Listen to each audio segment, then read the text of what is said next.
Automatic, or Automatic, if you're into the whole brevity thing, is the sixth track on Prince's 1999 album. It's the final track on side B of the 2 LP set, if that's how you listen to the record, or even on cassette. It's a 9.5-minute long robo-funk track. And here to talk to me about Automatic for the first time as my podcast guest, it's Farooq Ansari. Hi, Farooq. Hey, Jason. Glad to be here, and thank you so much for having me. Yeah, absolutely. No problem. Glad you were able to join.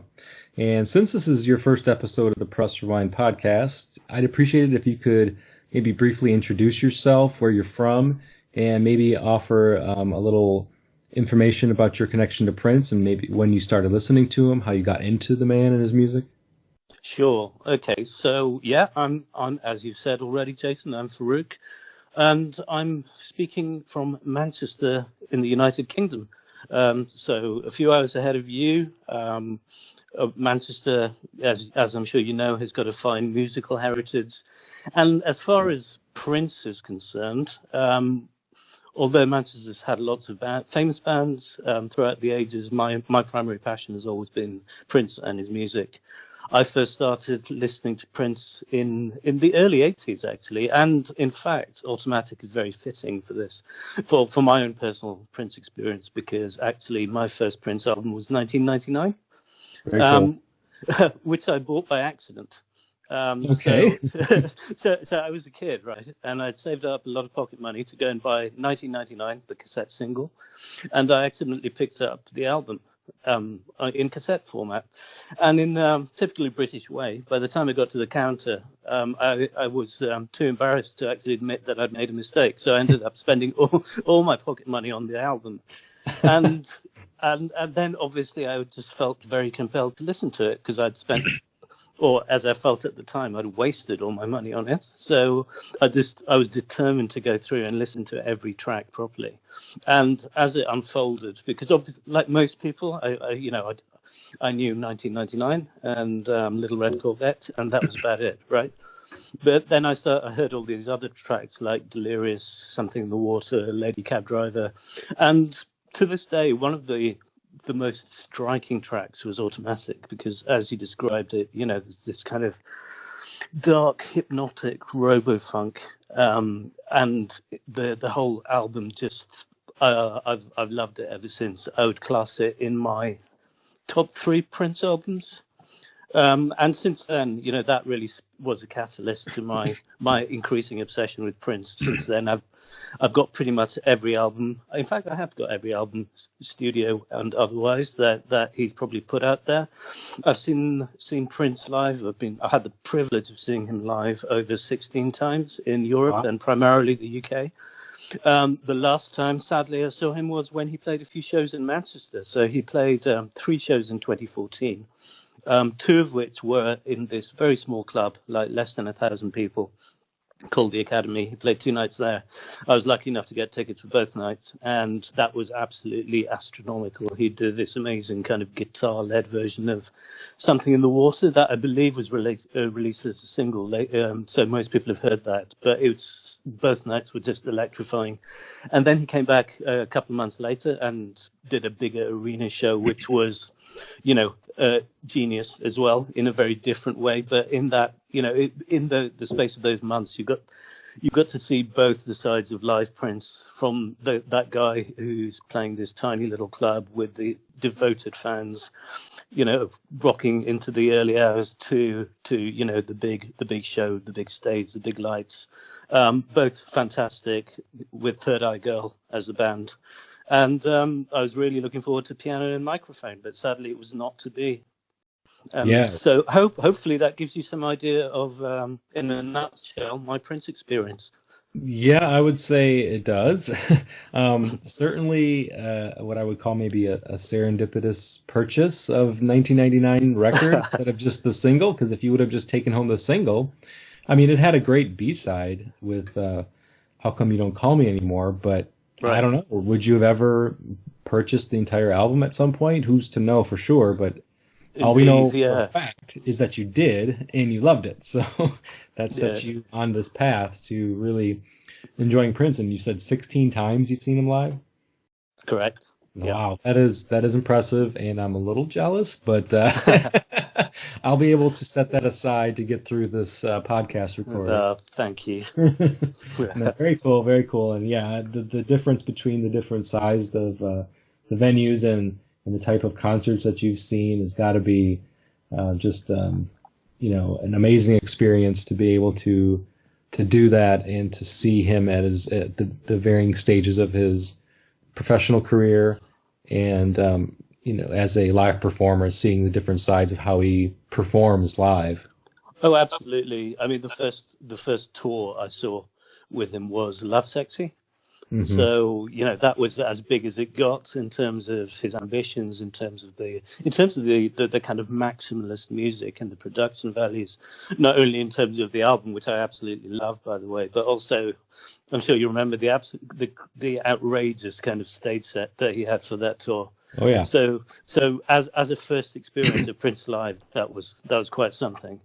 And then obviously after that, sadly, the Sound of the Times tour never actually made it to the UK, and I was too young to go abroad and watch it, which is one of my biggest regrets, because actually I would say my all-time favorite Prince album is probably Sound of the Times.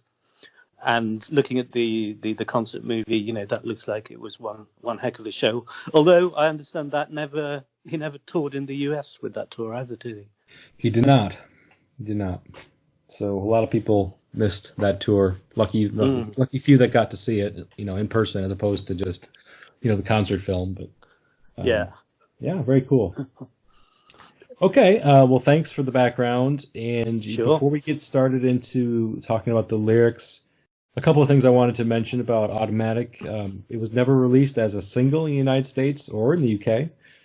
It was released as a single in Australia, which is which is kind of weird. I guess there was a radio edit of the song that they released as a single in Australia. So I think so, but it didn't even chart there. Probably not. And no. At that point, I don't know if it was like fifth or sixth single from the album at that point.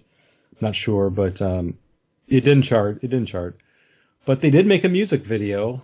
It wasn't a music video that saw airplay on like MTV or even any of the other music channels or music shows that were showing videos like on Friday nights or Saturday nights. It was more of a promo video. It was made just to kind of promote Prince as a performer, as a live performer, promote the album. It didn't really see any mainstream or wide release for viewing purposes until after Prince's passing, and then the Prince estate released it onto YouTube. So just about a year or two ago that was, and for the first time in would have been like 35, 36 years or so, people were seeing this music video for Automatic that nobody had ever seen before. It was recorded during rehearsals for the 1999 tour in late '82. It's notable, not just because it's a long song. There is a video edit to the song, and I guess that the video edit version is going to be part of the 1999 deluxe edition. I don't know why we really need the video edit of Automatic. It cuts off like a minute, is all it really reduces the song down to. But it's really notable for its kind of depiction of like mild bondage and S&M themes with female band members Lisa Coleman and Jill Jones tying Prince up to a bed and whipping him. Lisa is comically dangling a cigarette out of her mouth half the time, and then the other half the time she's whipping him while holding the cigarette in her other hand, and it's just kind of hilarious. So I mean, have you seen the video, Farooq? I have. I think one of the reasons they probably didn't release it is because it was hardly MTV friendly at the time. No, it wasn't. But although, like you say, with retrospect, looking back at it in 2019, it seems quite funny, and I think that's another one of Prince's little qualities, isn't it? A lot of what he did was kind of tongue in cheek, and a lot of the kind of moral outrage in the 80s with Tipper Gore and Darling Nikki and all the rest of it, people took him a bit too seriously, I think, whereas he was just having a bit of a laugh. And I think the end of that video in particular just does show that kind of playful and slightly mischievous side of Prince, doesn't it? Yeah, definitely mischievous, I would say for sure. To incorporate those elements into a music video in 1982 is definitely mischievous. He probably knew that this wasn't gonna really get any kind of airplay. I mean, it wasn't the focus of the record label. They were focusing on 1999 and getting ready to probably release Little Red Corvette. I'm sure it was Yeah, just one of those like afterthoughts. Like this video is never going to see the light of day. There's going to be hardly anybody that ever sees it. Let's just have fun with it. And that's I probably what they agree. did. I think it was one for the vault, wasn't it? Yeah, right. It was in the vault for a very long time. Yeah. So Automatic explores some more car metaphors, similarly to what we've already heard on the record on Little Red Corvette and Delirious. So we've got some more, vehicular metaphors for love and sex and relationships. And there's some, as you already mentioned, some darkness to these lyrics Yeah. with some themes of obsession and infatuation being approached here. And the lyrics in the song seem to get more troublesome and increasingly problematic for the protagonist of the song. It seems like he's in a state of duress with the lyrics and really kind of struggling with this infatuation that he has with the subject of the song that he's singing about. So it becomes a little sexual as the song progresses, a little more sexual, and also it gets a little violent. And just there's allusions to it, and we'll get to that as well. But like overall, as an overarching theme, I mean, is that kind of what you're taking away from Automatic? Is those types of themes? Yeah, yeah, absolutely. I mean, I think, one of the overarching themes is maybe more from a musical and technical perspective. This is the album where he really perfects that kind of cold electronic sound, the Linn drum machine, and Hmm. his mastery of it. And I think the bit in the album where you go from Automatic and then so you start with 1999, Little Red Corvette, Delirious. You've got three straight up pop hits right there, and then you go into this darker phase of the album, which is for me the more interesting bit. And I think the Automatic followed by Something in the Water are two examples of this kind of really robotic cadence that he managed to build, which is kind of darkly atmospheric and at the same time, it's quite consistent with the themes of 1999, the title track, because that is all about, sort of having fun while the world around you kind of is about to end, basically. So it's this apocalyptic pop funk. Whereas with Automatic, it's almost like to me, it's like a more constricted version of that. So he's still fighting there's that conflict between religion and music, religion and sex as well. To be honest with you, his actions to his lover or his lovers, he's describing this really really kind of disturbing mechanized way. But underneath that, there's this kind of tension, and is that him attempting to break out of the fact that he is automatic? That's something I've kind of thought about over the last few decades, and like you say, the structure of the song just gets more and more kind of unstable. I think as it goes along, especially the longer version. Let's not dwell on the video edit because that No. misses so much of I think what Prince was trying to say on that song. But by the time you're in the sixth, seventh, eighth minute of that, you could just feel it beginning to almost. It's like the structure is coming apart at the seams, and Prince is like trying to hold it together. But that is a kind of musical metaphor for his own kind of emotional state. Yeah, there's a lot of tension in this song, and this song really kind of progresses towards that slowly, but it gets there. It certainly gets there. And one thing I'll point out here in at least the first like three verses, for sure the first two verses, but even a little bit in the third verse, there's almost like a theme that he's following, or like a pattern that he's following with these verses, the lines in the verses. And I guess now is as good a time as any to start going through the verses themselves Yeah. and the lyrics. So on the first verse, he kicks it off by saying, "You ask me if I love you, it's automatic. Because every time you leave me, I die. That's automatic too. You ask me to forgive you when you know I'm just an addict. So stop the music, baby. You know, you're all I want to do. And then it goes into the chorus, AUT-O-matic, just tell me what to do. AUT-O-matic, I'm so in love with you. So before we get to the chorus is pretty brief, and it's interesting how, you know, with the AUT-O-matic is sung in a very robotic fashion. Yeah. Not too dissimilar to some of the ways that some of those lyrics are being sung, like in Head. Like I think of Lisa Coleman's lyrics in Head. She sings them very coolly and very like disinterested. And this is almost like somebody pressed play on a female voice to sing these lines, and there's really nothing, there's no emotion behind it. Right. Just tell me what to do. I'm so in love with you. Like it's just being forced out of the person who's singing the song. But taking a step back to the verse, you ask me if I love you, it's automatic. That's kind of it's kind of a romantic line, you know. There's something very romantic about that line. You ask me if I love you, it's automatic. Of course I love you. I think it's romantic on one level, but on another level, it's troubling, isn't it? Because these things that are meant to be these wonderful human emotions have, for him in this song, been reduced to this kind of almost Pavlovian reflex. So something that should be essentially, like quintessentially human, has turned robotic. Okay. I think that's the interesting thing. That's the really interesting theme of this song. Right. So that first line makes it sound like you're just it's going to be a romantic ballad. But then the next line, he sings, because every time you leave me, I die. That's automatic too.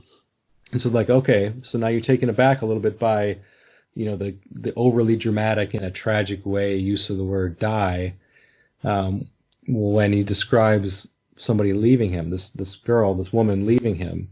So he starts it off with, you ask me if I love you, it's automatic, but then he follows it up with, because every time you leave me, I die. That brings in the darkness immediately right off the bat. Where you can't get much darker than talking about dying, can you? Yeah, right. And just because the person left him, so it definitely takes a quick turn after that first line when you think maybe you know what you're going to get after that first line, but then the next line completely flips that on its side. You ask me to forgive you when you know I'm just an addict. So here we go again with another use of a term, addiction, to describe something that maybe isn't super healthy or something that is harmful. So death, addiction, already here in the first verse. That's exactly how I read it too, Jason. I think that addict thing is another step into the darkness, isn't it? Yes, he's really struggling to kind of describe how he feels about this person in real positive ways, because he feels a little bit. I get this feeling that he feels a little bit helpless, and how much he is intertwined. His being is intertwined with this other person. So, you know, doing something like leaving him, and also you asked me to forgive you. So I get that there's some dysfunction in this relationship. Well, if he's asking, exactly. He's asking for forgiveness, right? So he's done something naughty, hasn't he, somewhere along the way? Well, yeah, and she has too, because he says, you asked me to forgive you. And so I think maybe because she's left him, she keeps leaving him. And I mean, if you could read that literally, like the previous line where he says, because every time you leave me, I die.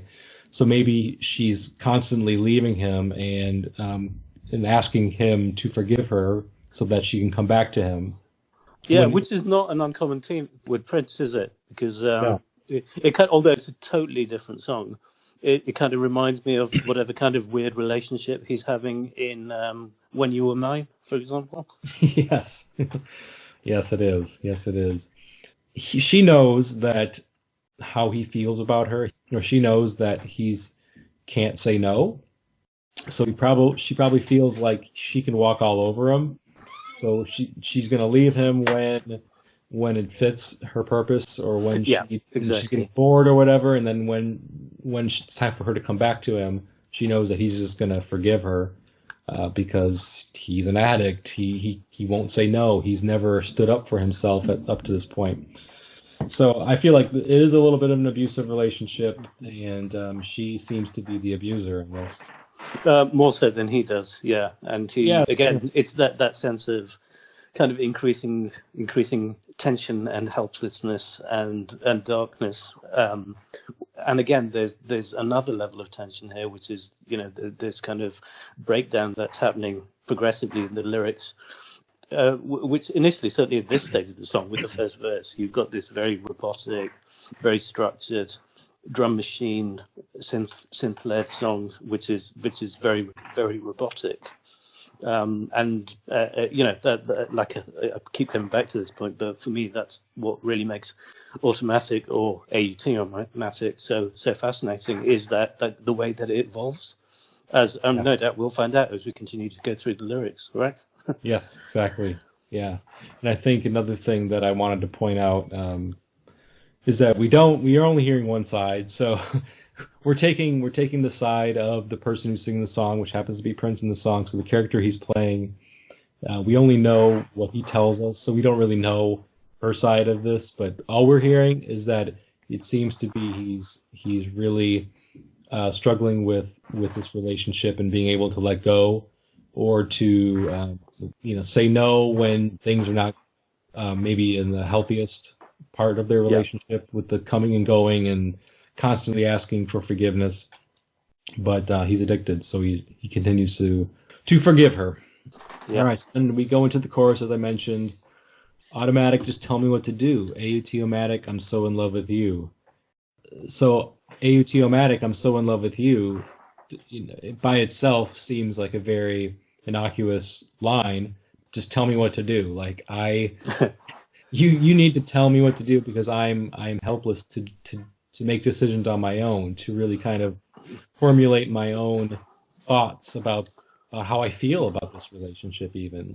Actually, which is consistent with what we've been talking about with the first verse, where we're talking about the other person seemingly having the control in the relationship and being the one who's is asking for forgiveness. And it's on one level, I guess Prince is saying that he is simply incapable of having that level of autonomy and kind of control, but at the same time, maybe he doesn't want it either. Yeah, I mean, we don't really know, and that's kind of where I was going at with the comment that we're only hearing one side, because we're getting these lyrics and looking at it from an outsider's perspective. They may seem unhealthy, they may seem like he's in an unhealthy relationship, but maybe this is what he wants, maybe this is what he needs, and we don't really know that, so we're just kind of speculating at this point. So the next verse, then, you'll ask me if I kiss you, it's automatic. And if you cry, me cry, boo-hoo, that's automatic too. I would never leave you, no matter what you do. So stop the music, baby, I'm automatic fool. So what I see with the second verse, again, is just going back to the parallels and how the verses are structured, at least specifically these first two, maybe three. He kicks off the first line of the second verse again, something that's by itself, taken out of context, just pull that line out. You ask me if I kiss you, it's automatic. That sounds like another romantic line, just like you ask me if I love you, it's automatic. You ask me if I kiss you, it's automatic. But then immediately, right after that, then it goes someplace darker again with, and if you cry, me cry, boo-hoo. So, so there's tears, You follow up a line about kissing with a line about crying and shedding tears. Now, and I think the use of the boo-hoo makes it even darker, doesn't it? Because ostensibly is this really childish expression, but it falls into this whole picture he's built up of him being this kind of helpless automaton who can't express emotions properly. Yeah, good point. And so he just taking cues from this woman. So his emotions are so tied and invested in this woman that essentially they're like one emotional being when they're together. So if she cries, he cries, because it's automatic that he's going to feel whatever she's feeling. Exactly. I mean, he just comes across as a very simple AI, I think, at this stage. That's funny. That's a good observation. Just kind of like taking cues from the program that he's been Yes, given. And the and program it's a simple algorithm. It's not Deep Blue or anything like that. Yep, very simple. Just take cues from your owner, your master, and be sympathetic when they want sympathy. Be romantic when they want romance, and cry when they want to cry, and take them back always whenever they ask for forgiveness. Yeah, and then using lyrics like "boo-hoo," so he can't even express these emotions to their fullest intensity, really, either. Or even in a mature way, Right. Exactly. Yeah. Boo-hoo is a very immature way of describing, the act of crying. Absolutely. Yeah. But when it's done by an adult, it's very dark as well. It's quite unsettling, I think. Yeah. I would never leave you, no matter what you do. And that goes back to the first verse. He says, you ask me to forgive you. I'm just an addict. I would never leave you. So the third line suggests that that there's some codependency going on here. That the person that the prince is singing from the perspective of already knows, like, there doesn't matter what that person, the woman, is going to do to him. He's already resigned to the fact that if this relationship is going to end, it's not going to be because of anything he does. He's not going to take the initiative for that. Yeah. She has to end it if it's going to end at all. Stop the music, baby. I'm an automatic fool. So the last line, he uses the same structure for the first two verses by using that line. So stop the music, baby.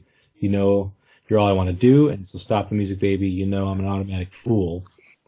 It's a good rhyme. I don't really know if there's any parallels that I can make between the two verses, how he ends, you're all I want to do, and I'm an automatic fool.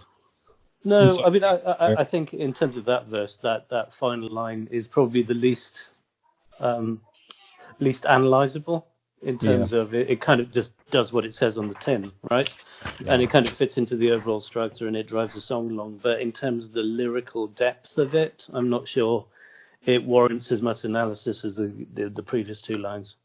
Yeah, sometimes I think some of the lines in these songs, and just every songwriter does it, I'm sure, has to insert some lines for the rhyme, for the keep the structure going, keep the song structure the same. So it's a good line. It's a good line and it's a good rhyming line. But yeah, I don't know if there's more to it than that.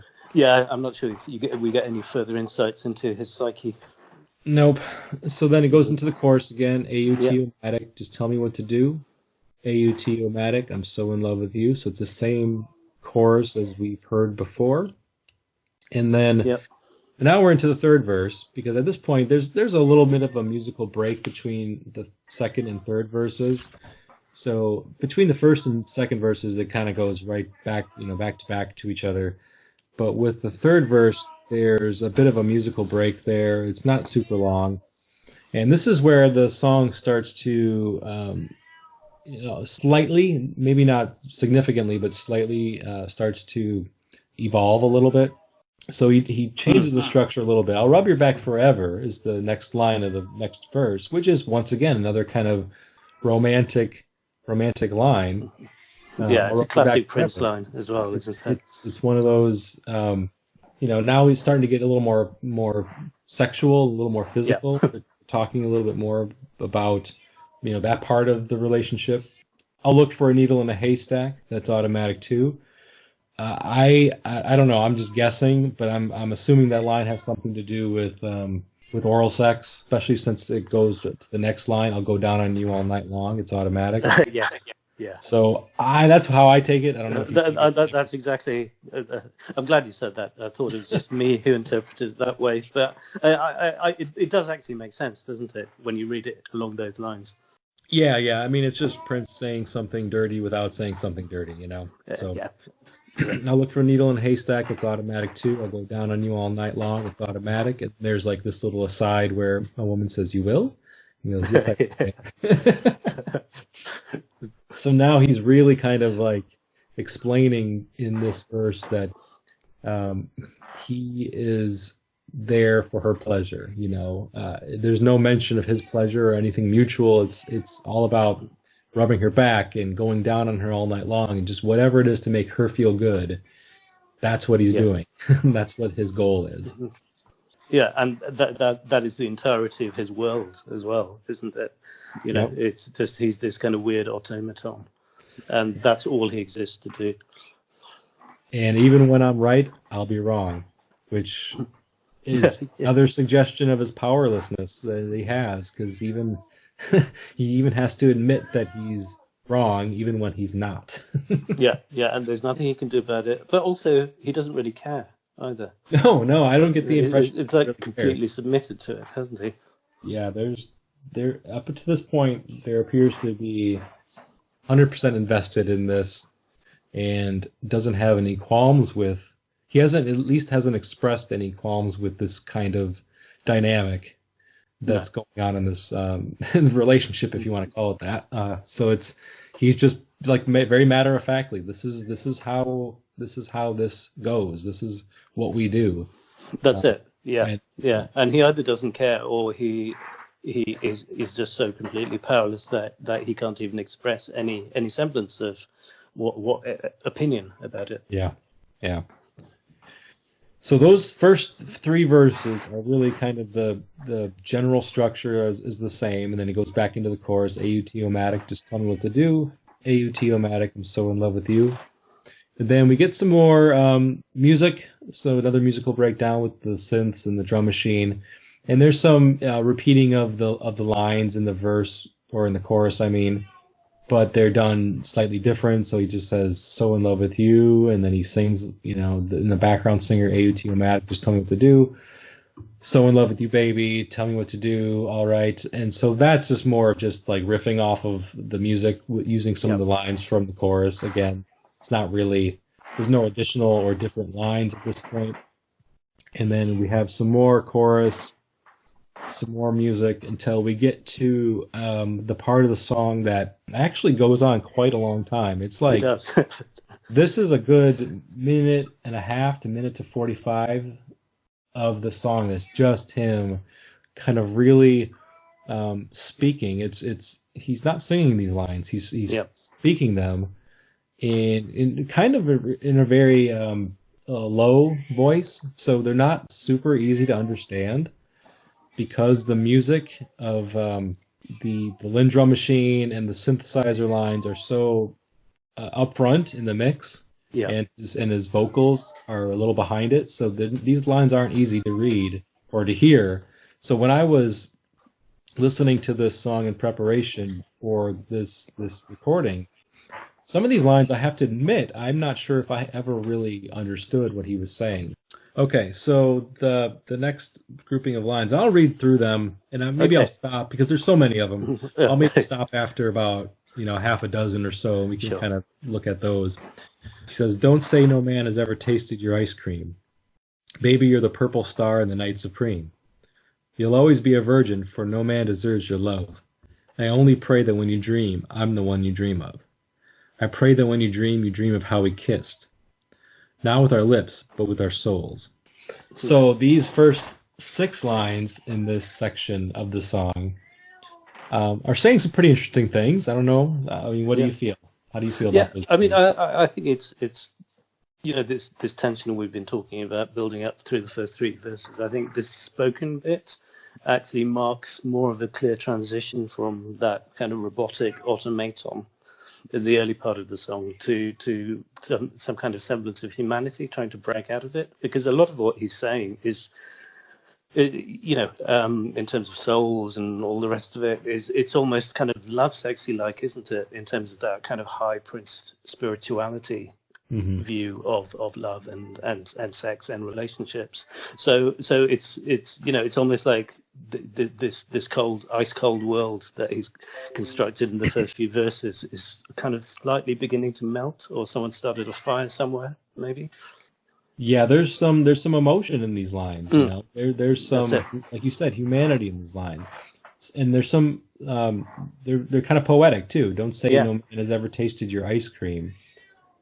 Baby, you're the purple star in the night supreme. That's a poetic coupling of lines right there. Absolutely. You'll always be a virgin, for no man deserves your love. So I don't know if he's saying that because he's trying to imply that in his mind she's always going to be a virgin. In his mind, I mean, because we can't assume that she's literally a virgin. No, clearly she's not. I think we can safely make that assumption. I think some assumptions. Yeah, I think what he's saying here by that is that he thinks that she is just exists on a different plane. Yeah, exactly. So anything that might happen on this kind of more earthly level actually ultimately doesn't affect the state of what she is, and I guess her soul as well, right?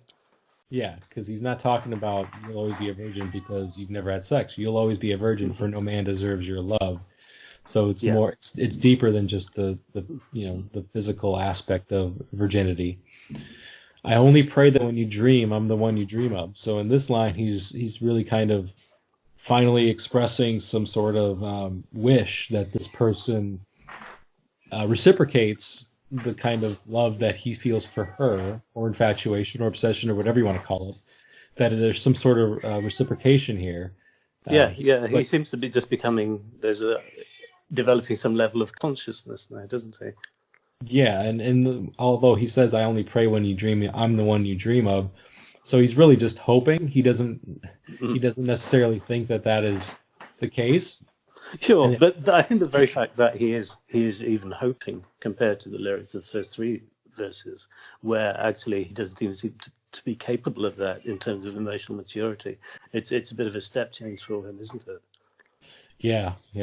And like you mentioned with the lovesexy kind of approach towards sex and love and spirituality being intertwined. So these next lines about praying when you dream of how we kiss, now with our lips, with our souls.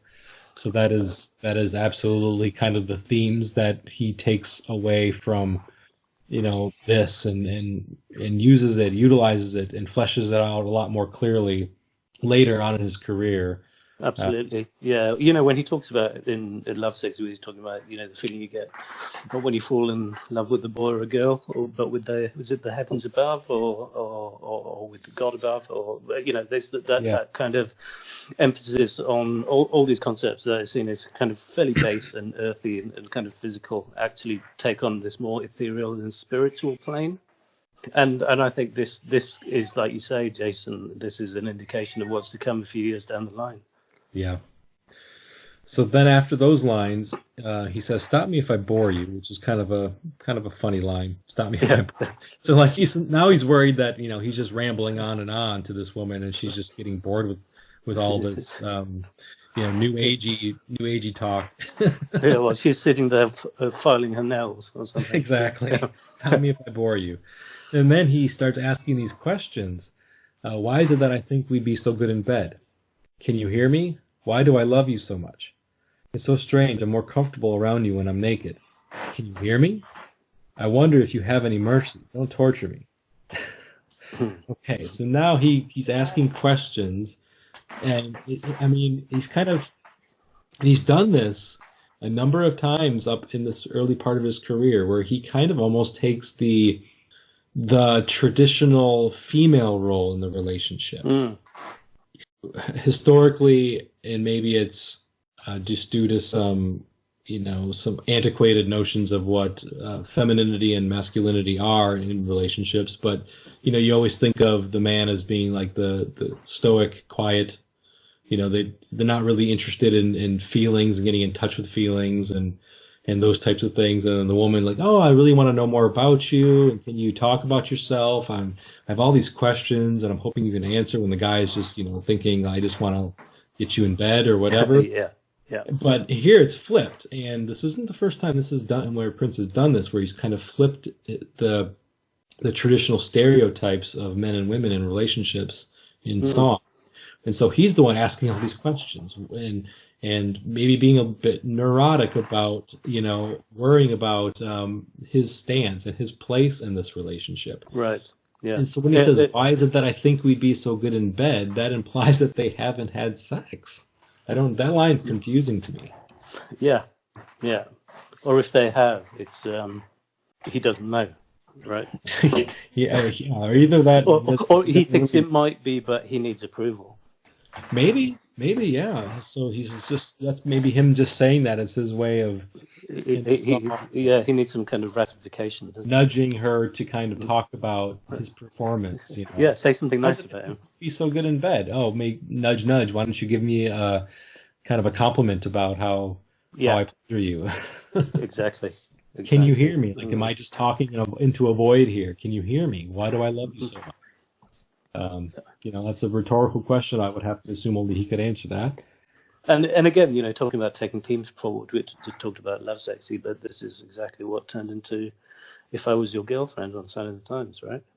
Oh yeah, that there is a lot of parallels because he does that in that song as well. Yeah. He asks questions, unanswered questions in that song too, and it's Well, very the whole song is made up of unanswered questions, isn't it? yeah, it is really. I'm more comfortable around you when I'm naked, and he finds that so strange. Although Prince and nudity has never really been an issue for him, but in this song he's saying that he feels very comfortable around her naked. Can you hear me? Once again, he repeats that. Can you hear me? Yeah. He wants to be heard. And then I wonder if you have any mercy. Don't torture me. So at this point, we don't know exactly. At least you can make some guesses of what kind of torture he's referring to, meaning like emotional torture. I'm guessing, but Yeah, I mean, on one level, yes, but again, there's that darkness to the track, isn't there? Which leaves the question open to whether it could be something darker. and that certainly leaves it open ended when we get to the very end of the song, which we'll talk about. But this is the first part where the word torture is mentioned, but it's not the last. It's not the last, and that's where I had mentioned before, maybe even a little bit of hints of violence, whether or not it's emotional violence or physical. When it comes to you, I'm automatic, baby. There's no one else like me. I'm the best you'll ever find. No one else can understand you. You're too complex. They say nothing's perfect, but they don't know you. That's automatic too. Can you hear me? And then you have somebody, Lisa probably AUT-O-matic, repeating the line in the back. I'm addicted to your pleasure. I'm addicted to your pain. It's automatic. Automatically insane. Undress me. So this last section of this portion of the song, to me, he's coming across a little more confident in what he Very much so. Yeah. when he says, "There's no one else like me. I'm the best you'll ever find." So all of a sudden, Prince has this new, or the character Prince is singing from has this newfound confidence in himself. Yeah. There's an ego there. Yeah, he's feeling like, okay, well, all these things that I provide you, that I've already kind of described to you, I give you emotional support, I give you physical support, I'm there for you, I always take you back. Who else are you going to find that's better than me? Who else is going to basically put up with this shit that you keep throwing at me? And he gets a little bit of a complex about it, like, I'm good for you. Even though at this point in the song, you're kind of scratching your head, like, what is he getting out of this? But he just finds so much perfection in this woman. He even says it. Nothing. They say nothing's perfect, but they don't know you. So I get that, like, he just finds her just so perfect that even though he's put up with a lot, and he's putting up with a lot, and all of his focus is 100% on her, I don't get that he really minds being in this relationship, that he's actually, it emboldens him a little because it makes him feel like he's worthy in some ways. Yeah, exactly. I mean, nothing's changed in terms of the broader dynamic. It's just that he's through the course of the song, he's just sort of found his voice and his kind of self as well. So there's a bit of self-realization going on. Yeah. I'm addicted to your pleasure. I'm addicted to your pain. Once again, that goes back to the lines where, kissing her is automatic, hugging her is automatic. Of course, it's automatic that he's going to go down on her. That's the pleasure part. But he's also addicted to her pain. When she cries, he cries, boo-hoo. And there's all these lines that kind of go back and forth between the pleasure and the pain in their relationship. And he admits right here that he's addicted to both. He wants them both. He's not just in it for the good times. He he's in it for the good and the bad, and there seems to be equal measure of both in this relationship. Automatically insane, so he kind of admits it right there in like the very second to last line of this long spoken word section. Automatically insane. He totally fully admits that he might be a little insane for being so addicted to this relationship. Yeah, so obsessive. For better, for worse. Yeah. Undress me, and then after the undress me line, we go back into the AUTO-matic. AUTO-matic is repeated over and over. And at this point now in the song, we're a good almost 6.5 minutes into the song, and there's still 3 minutes to go. But a lot of the remaining portion of the song is just music. Correct. It's just instrumental, repeating of the synths and adding some. There's a guitar solo towards the end of the song, and during this guitar solo is when we start to hear some moaning and crying, but that's after we get this kind of like this outro section. He says, "Fasten your seatbelts, prepare for takeoff." And then after Prince says those lines, you get Lisa and Jill Jones. I don't know if they're saying them together or, they're both credited on this song, and they're both in the music video, so I kind of get the impression they're just kind of singing the lines together or speaking the lines. I remember how you kissed me, not with your lips, but with your soul. With you, I'm never bored. Talk to me some more. I can hear you. I'm going to have to torture you now. Okay, Farooq. So this last section of the song, fasten your seatbelts, prepare for takeoff, and then hearing the woman now kind of speaking these lines, kind of reiterating some of the things that Prince has sung up until this point in some of the verses. What are you taking away from this section of the song? Well, I think it's just it's carrying on from where we left off in the last section. It's the same pattern, but building upon it. I think it's that increasing sense of humanity is the right word, but I think also creeping sense of what you haven't had before. Certainly in the beginning of the song was any idea, and this linked to humanity, but almost a hint of desperation there. Well, one thing that this does. Well, first, if we're just talking just structurally, at this point in the song, you get this sound. So everybody kind of has their own interpretation of what the sound is. It's obviously just the sound of his synthesizer making, or some sort of sound effect in the studio that is created. It kind of sounds like, to me, a spaceship.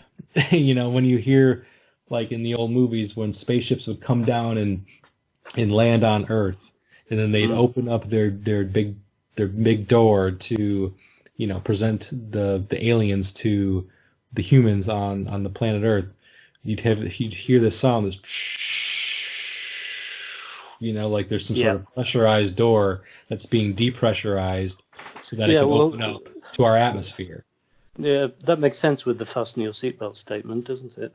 But it also could be like a futuristic car, there's some futuristic elements to the sound of the song. Yeah, there's although it's not exactly the same, what it does remind me of weirdly is the beginning of the Space on the Come album, where there's this kind of pressurized whoosh as well. Yeah. Before it goes into the bass line. We know that Prince had watched Blade Runner and was kind of into that film, and that kind of gave or formed a little bit of the direction from the art direction that he gave to Alan Bolio, who snapped the photos for the album itself, the album cover and the sleeves and whatnot. So I don't know. This whole futuristic.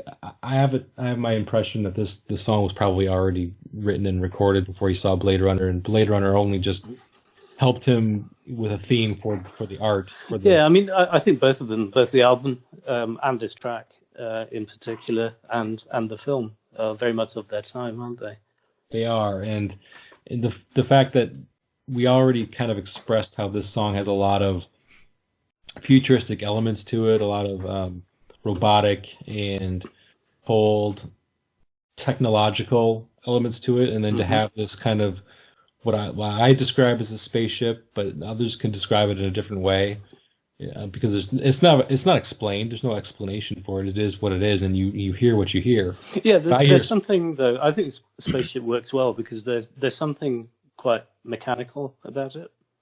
Yes, there is definitely a mechanical sound to it, and this may sound cheesy, a little bit cheesy, but I think of some of the old Star Trek episodes where you have these really attractive female aliens that the Star Trek Enterprise encounters, and we're gonna have to torture you now. And instead of it sounding, frightening, it's supposed to be a little erotic, and that's kind of what I get from this, just because of the way. Now, whether or not it's being spoken from the perspective of the female that is the subject of the song that Prince is singing about, or your mind could go elsewhere with this. Like I mentioned, like if this is supposed to be the sound of a spaceship, fasten your seatbelts, prepare for takeoff, and then you have like this robotic sounding female voice. Could it be like a HAL 2000 from, or what's the name of the computer from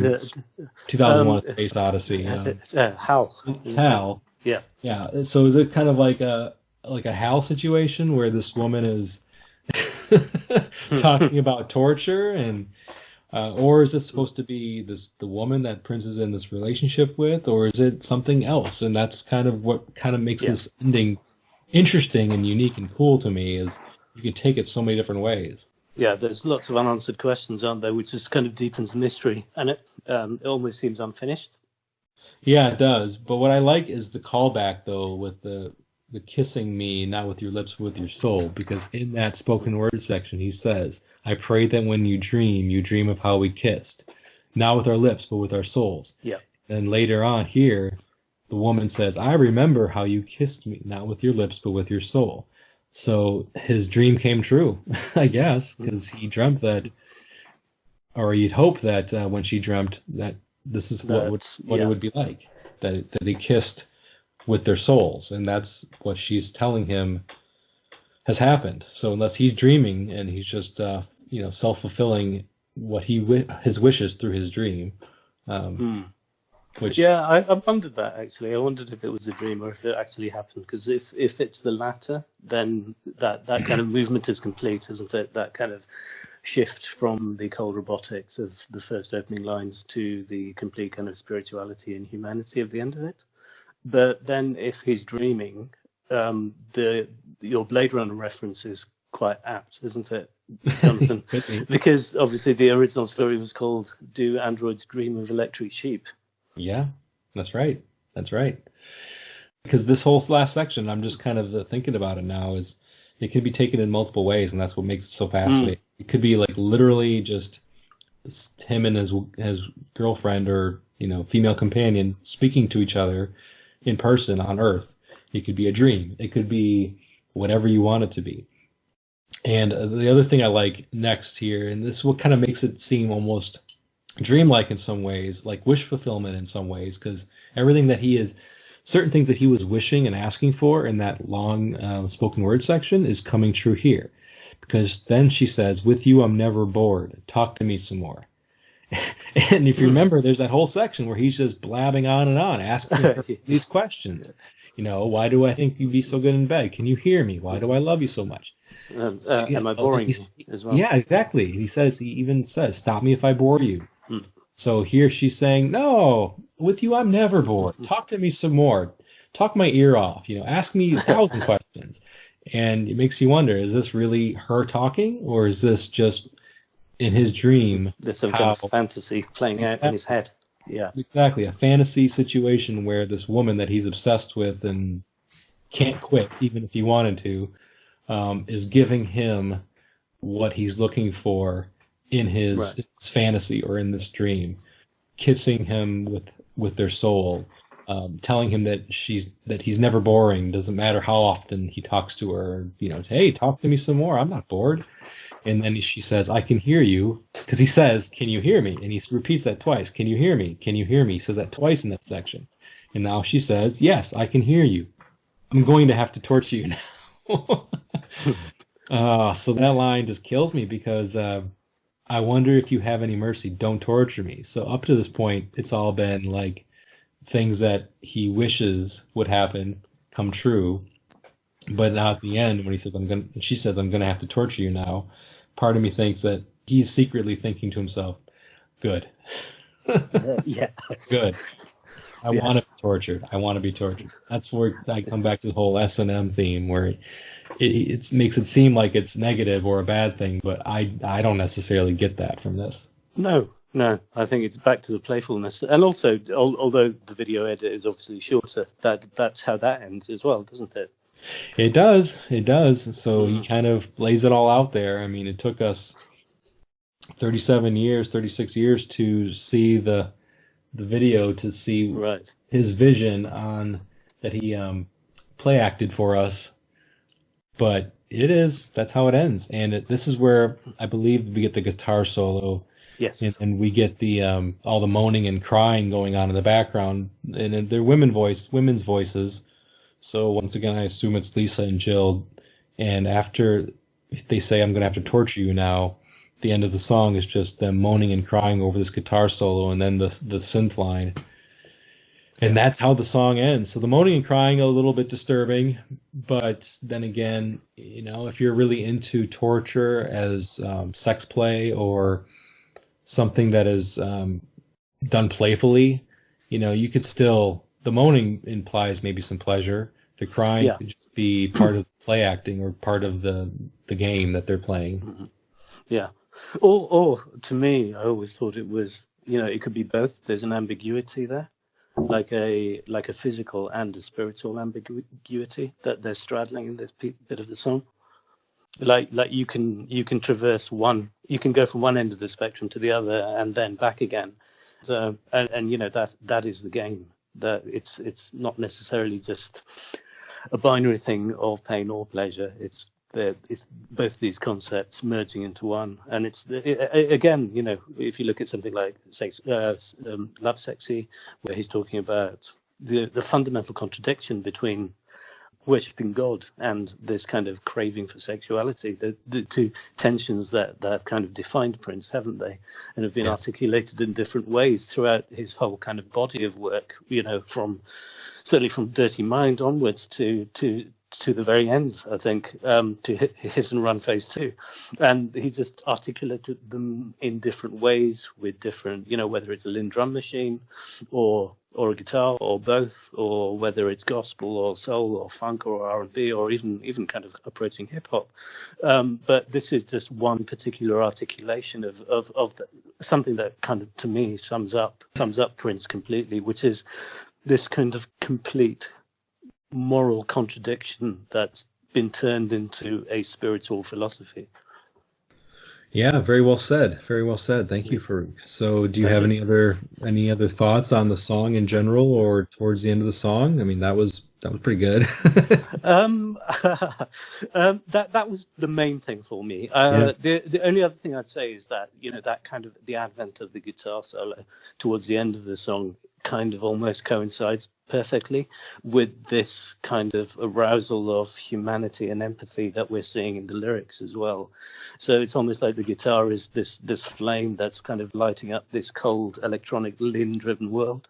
Yeah, it certainly livens up the song at the end, and it gives it a bit of warmth, I think. It does. It adds some warmth, adds some humanity, because one could just program the drum machine to make the sounds that it needs to make for the entire 9 minutes, but it takes a human being to create that guitar solo and to play that guitar solo. So, and it like you said, it kind of coincides with as the song progresses and gets warmer and warmer, and not necessarily in a always in a positive way, but just more human, more humanity. And then we're talking about lines that deal more with sexuality and not just emotions.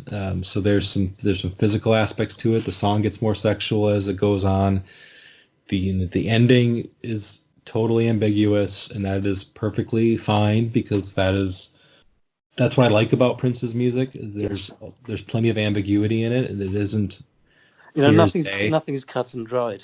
is it? No, it isn't cut and dry. We're just two people with two opinions, and somebody else could have a completely different interpretation of how the song ends. Indeed, and it would be as valid as any other opinion. Exactly. I do really enjoy the callbacks in that last section, that spoken word section by the women, the callbacks to things that Prince has been saying. And as I mentioned, because the way that Prince speaks those lines in that spoken word section, it isn't always easy to understand what he's saying, because the music, like I said, the music is really high up in the mix and his vocals are not.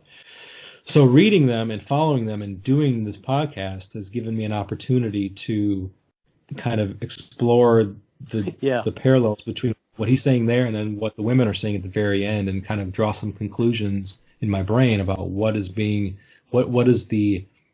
purpose of that? Why did they call back to these lines? Is it, for the reasons we discussed, or is there something else? Yeah, I know. I think just listening to it again, not from necessarily an academic perspective, but listening to it in preparation for this podcast, and just looking out for things that you haven't really dwelt on, that I hadn't really dwelt on before, was a really kind of interesting thought experiment, actually. And the net result was, actually, I always thought the song was, haunting and cold and complex and kind of very, very emotional in quite a dark way. But there's whole elements to it that I hadn't ever dwelt on before. So it's even more complex, I think, now. And that's one of the things about the 1999 album, is that you can keep digging into these tracks, like I'm sure you're going to do with Something in the Water and Lady Cab Driver, for example. You could talk about those tracks forever. And that's why I think a lot of people do think that 1999 is one of his masterworks, because there's so much depth to it, not just musically, but intellectually as well. Yeah, you had mentioned 1999 as being one of, probably one of your top 3 Prince albums of all time, and it's absolutely one of mine as well. And I think every song on here has got a lot going for it, a lot going on, and some of them, as you mentioned, the middle section of this album has some songs that are overlooked, maybe because of their length or because they weren't released as singles in the UK or the United States, and also I think they're overlooked because a lot of people just find them too weird. There's that too. There's 1999. There's the perfect pop funk song. There's Little Red Corvette, which is a perfect pop rock song, took MTV by storm. And then all of a sudden you're in this weird landscape of cold electronica. You've got this black guy doing electronic music that that people hadn't done before. He's taking cues from people like Kraftwerk and Stockhausen. And at the same time, he's making new wave stuff look dated. But the lyrics are so strange and so weird and so disturbing for a lot of people, for mainstream music, that I think people just gave it a bit of a wide berth. Yeah. He adds his own funk elements to those types of those forms of music that the source artists and bands didn't necessarily do. To make it his own sound. Yeah. And Automatic is one of my favorite songs on the album for so many reasons, but one of them is just because of how all over the place it is, with the verses and the chorus, and then you have the long spoken word section, and then you've got sections of just music, you got a guitar solo, and then you've got that ending that just kind of haunts you a little bit. Yeah, of how it ends, and it's like a film. It's like a little motion picture. It is. You're right. It's very cinematic, isn't it?